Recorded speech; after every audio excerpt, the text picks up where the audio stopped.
Ang piyesang ito ay tungkol sa pagkakaiba ng aking Pasko noon at aking Pasko ngayon. Ito ay pinamagatang Balik Na.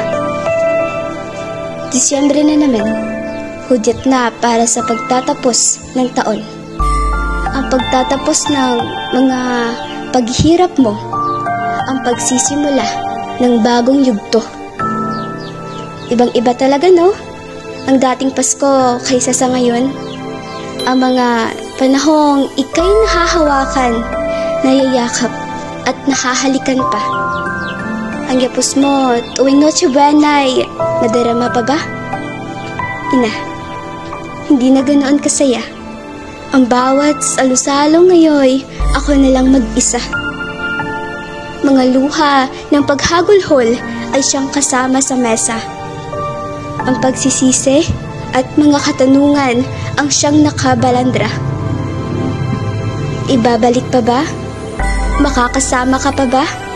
Madarama pa ba ang iapos mong aking pahinga? Iba eh. Dati, ang saya nati walang kapantay. Balik-balik ta rin man ang mundo'y walang papantay.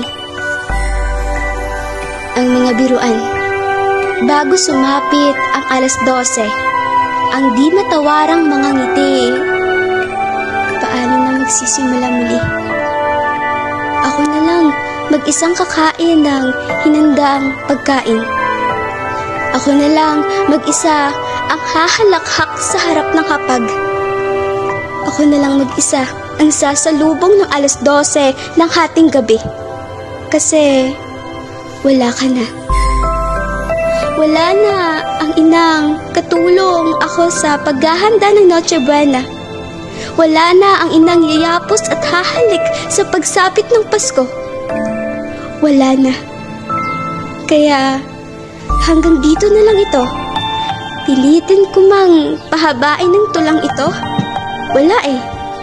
Sakit lang nakukuha ko.